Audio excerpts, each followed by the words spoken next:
कांग्रेस के लोग सदन के बाहर आकर के जनता को दिखावा करके गुमराह करने का कुत्सित प्रयास कर। एक सोशल मीडिया पर आपका वीडियो वायरल हो रहा है जिसमें नेता प्रतिपक्ष टीकाराम जूली से बहस करते दिखाई दे रहे हैं। क्या मुद्दा था, किस मुद्दे पर बहस हो रही है? नगर का नाम ब्रिजनगर हो, इसकी कार्रवाई प्रस्तावित हो गई, भारत सरकार के पास विचाराधीन है।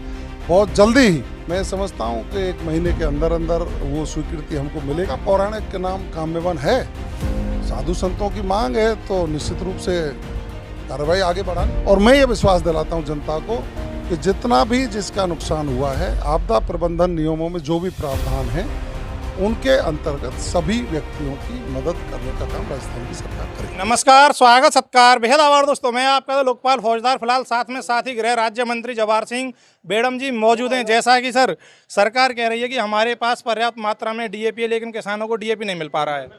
देखिए, मैं ये समझ सकता हूँ कि किसान डीएपी के लिए परेशान हुआ। ये अंतर्राष्ट्रीय कुछ समस्या थी, लेकिन राजस्थान की सरकार ने प्रचुर मात्रा में डीएपी किसानों तक पहुँचे इसकी व्यवस्था की है। लेकिन फिर भी कई जगह से ये शिकायतें मिली हैं कि वहाँ डीएपी की अभी थोड़ी कमी है। मैंने आज ही प्रदेश स्तर पर अधिकारियों से बात की है। कुछ तो रात को खाद आया है, कुछ और खाद भिजवा करके जिन जिन किसानों को डीएपी यूरिया की आवश्यकता है उनकी उचित समय पर पहुंचाने का पूरा प्रयास किया जाए। एक जो अतिवृष्टि से किसानों की फसल का नुकसान हुआ है, किसान बड़ा परेशान है मुआवजे को लेकर। आप ये देख सकते हैं कि राजस्थान को पानी की आवश्यकता थी और है। इंद्रदेव की कृपा हुई, भारी बरसात हुई। वैसे डीग और भरतपुर में अन्य जिलों की बजाय कुछ कम हुई है, लेकिन फिर भी यहाँ कई बार 100 mm से ज़्यादा बरसात हुई है और लोगों को जिसकी आवश्यकता थी।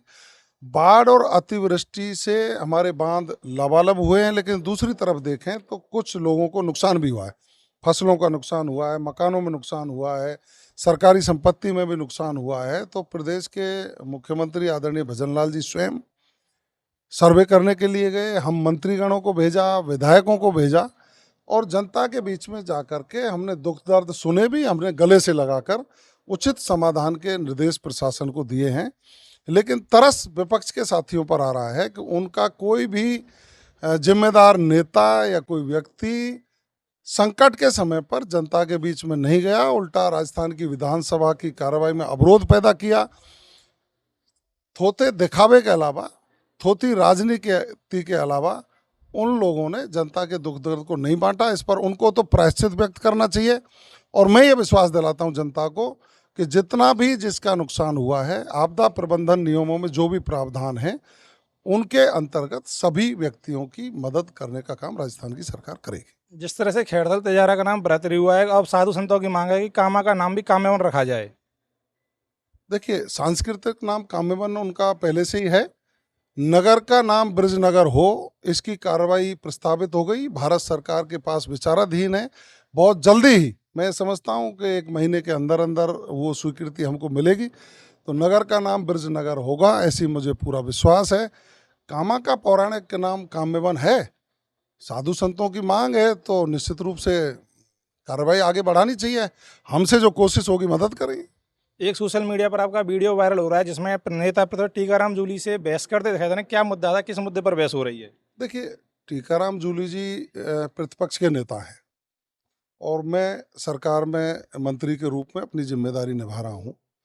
मैंने उनको यही कहा कि सदन में सकारात्मक रूप से सरकार की कार्यविधियों में काम करने में सहयोग करना चाहिए। कांग्रेस के लोग सदन के बाहर आकर के जनता को दिखावा करके गुमराह करने का कुत्सित प्रयास करते हैं, और जब सदन चलता है तो उसमें हो हल्ला करते हैं। तो मैंने टीकाराम जी को यही कहा कि आपको राजस्थान की जनता से माफ़ी मांगनी चाहिए कि आपने सदन को सहयोग नहीं किया। लोक कल्याणकारी जो विधेयक पास हुए थे उनमें आपने सहयोग नहीं किया।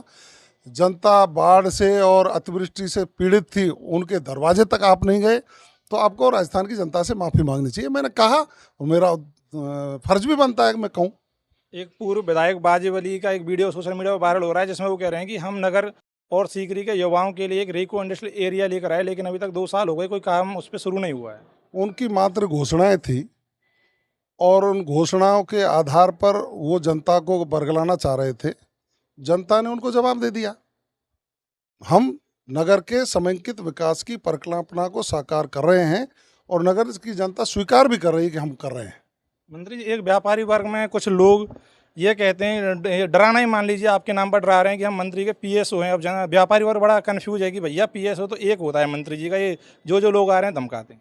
देखिए, मेरे नाम पर कोई व्यक्ति नहीं धमका सकता। ये विरोधियों की कोई साजिश हो सकती है, वो कुछ लोग भेजते हों, और मेरे नाम से कोई भी व्यक्ति ये कहे कि मैं पीएसओ या पीए हूँ, तुरंत पुलिस को सूचना दे करके ऐसे व्यक्तियों को गिरफ्तार कराना चाहिए।